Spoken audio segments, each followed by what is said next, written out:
Tiene la palabra el diputado Esper.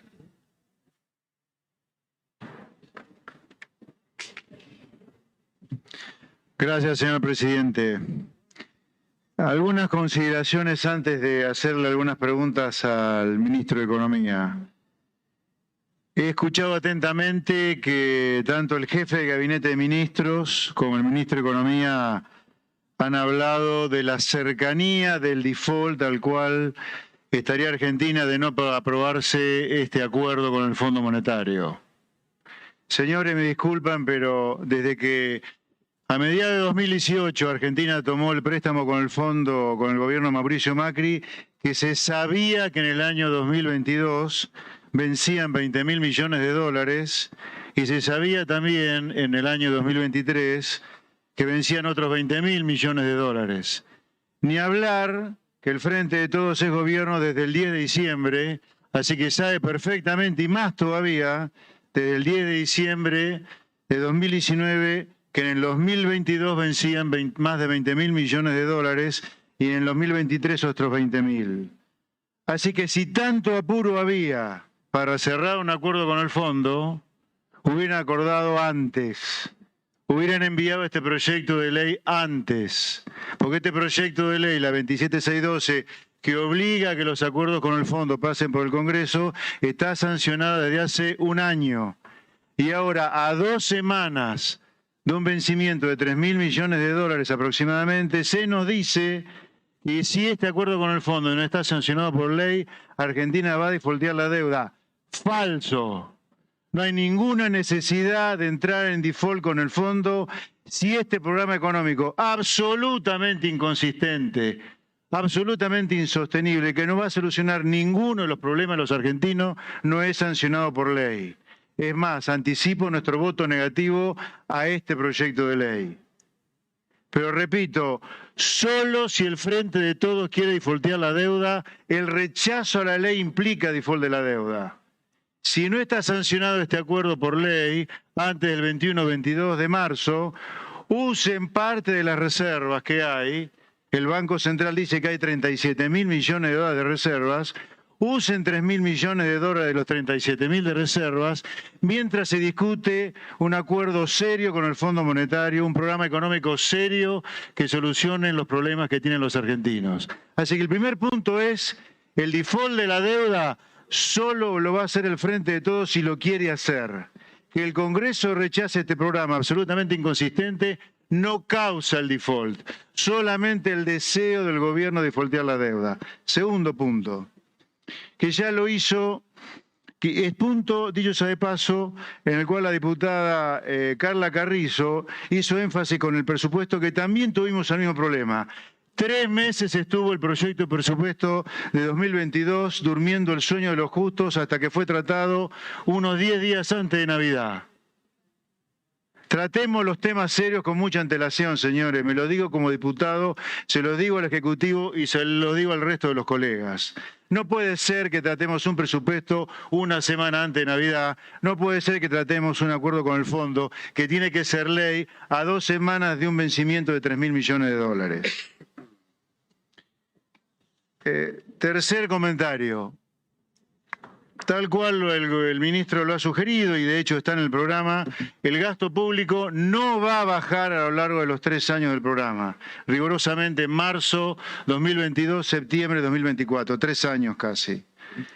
La suba de tarifas va a compensar una baja de subsidios y esa baja de subsidios va a ser compensada por una suba en el gasto de capital y otro tipo de gasto. Por ejemplo, se me ocurre preguntarle al ministro qué tipo de gastos de capital van a subir a lo largo del programa. Solamente está el año 2022, donde programa una suba del gasto de capital de 0,8 puntos del producto, habiendo sido de solo 1,2 en 2021. O sea que estamos hablando de un aumento del gasto de capital en un año del 67%. Me gustaría conocer el listado de obras de infraestructura que el gobierno piensa realizar para aumentar el gasto de capital en 67% en términos reales. El 100% de la baja de déficit fiscal primario que está programada a lo largo del programa de 2 puntos del producto es todo con suba de ingresos, todo con aumento de la recaudación. Una parte es el tema al cual se aludía recién la directora de la AFIP, el revalúo de bienes personales. Bueno, yo le pregunto, que nos diga con todo detalle a la directora de la AFIP, Marco del POM, ¿en qué nos estamos basando para que el aumento en la recaudación de bienes personales pase de 0,6 puntos del producto a 1,6 puntos del producto como está en el programa? Casi se triplica la recaudación en términos de bienes personales. Como consecuencia, lo cual no me quiero imaginar la suba del ABL, del inmobiliario residencial y de bienes personales. La suba de las evaluaciones que está acá es alucinante directamente. Acá hay un impuestazo encubierto. Díganmelo y díganlo ustedes con todas las letras. El segundo tema, que no le encuentro ninguna consistencia y le pregunto al ministro cómo lo logran, hay una mejora en la recaudación fiscal de casi 1 punto del producto a lo largo del programa, como consecuencia de una mejora en la administración tributaria, 0,9 puntos exactamente. Yo solamente he visto subas de la recaudación impositiva en términos del producto, o después de una crisis, o después del año 2020, cuando estuvo la economía cerrada por la pandemia. Me gustaría saber cómo logran un aumento que nunca ocurre en tiempos normales de la recaudación impositiva por mejora en la administración tributaria. Pero el punto central que quiero marcarle al resto de los diputados y a la ciudadanía que nos está viendo, que en este programa no hay ninguna baja de gasto público. No hay duplicaciones de ministerios que se eliminen, no se cierran empresas públicas deficitarias, no se echan ñoquis, tranza y chanta del Estado. Solamente el ajuste lo va a hacer el comerciante, el industrial, el laburante del sector privado, pagando más bienes personales o con un apriete que no sé cuál es de parte de la administración tributaria. El tercer punto, que entiendo al ministro de no ser preciso en cuanto al ajuste de tarifas, pero le ruego un esfuerzo. Usted es un economista profesional, podría darnos una idea y le explico por qué. La baja de subsidios a lo largo del programa, que es solamente 2022 por ahora de la cual hay información, es de 0,6 de producto. ¿Estamos de acuerdo, no? Año 2022, solo 0,6 de producto. Baja el gasto en subsidios. Ahora, también se dice en el punto 24 que para los que van a pagar la tarifa plena, el ahorro en subsidios va a ser de solo 0,06 del producto, o sea, el 10% de la totalidad del ahorro en subsidios.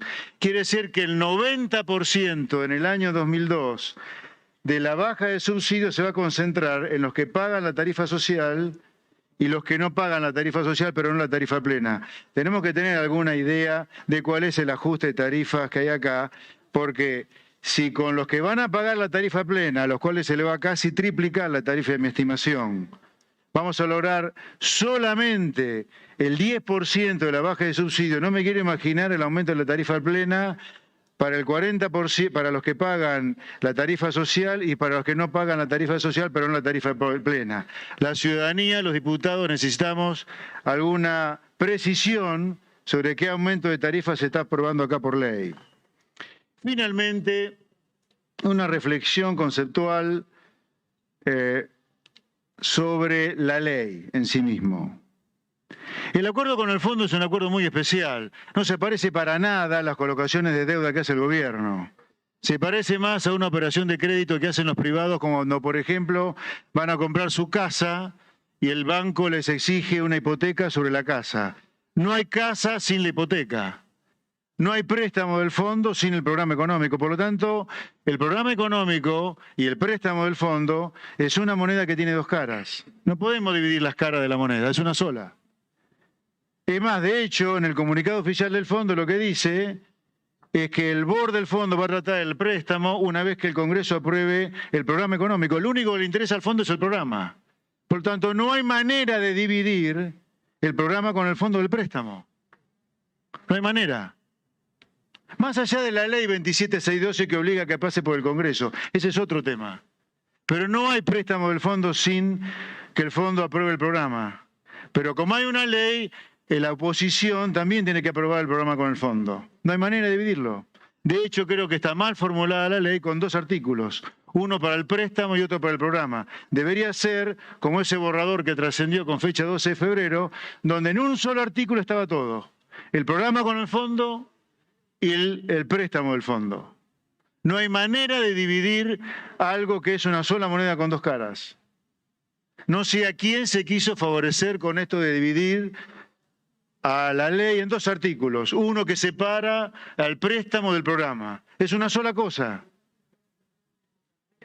Muchas gracias, señor presidente.